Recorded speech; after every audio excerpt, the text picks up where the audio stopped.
Le perfectionnisme, ça peut nous toucher tous. Ça touche plus l'hypersensible. Parce que mine de rien, il faut pas généraliser, mais de manière.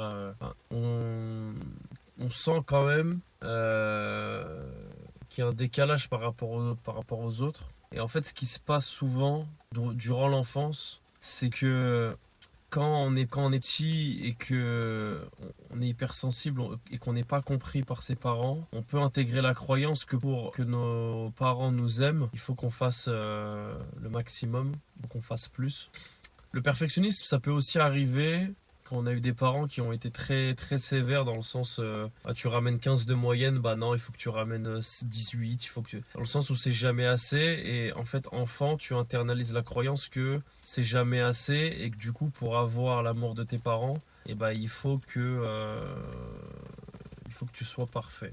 C'est souvent le cas des familles en Chine où les enfants doivent ramener 20 sur 20 et 20 sur 20, la symbolique c'est pas d'erreur, donc parfait.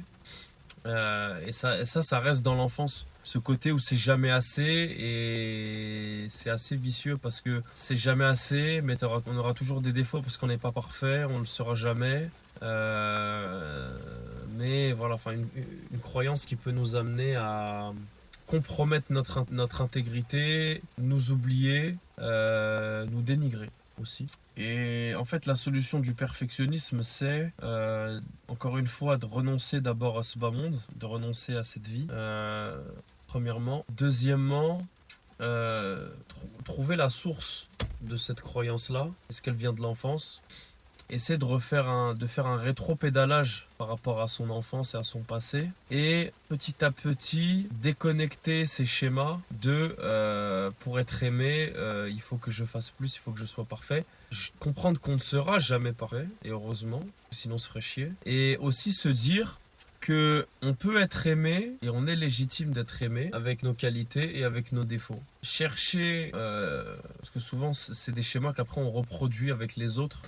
C'est des schémas comme si on était encore enfant, alors que non, il faut briser ces schémas et intégrer des réflexions et des comportements d'adultes. Mais c'est des choses qui sont inconscientes. Mais voilà, les sources du perfectionnisme, souvent, c'est l'enfance.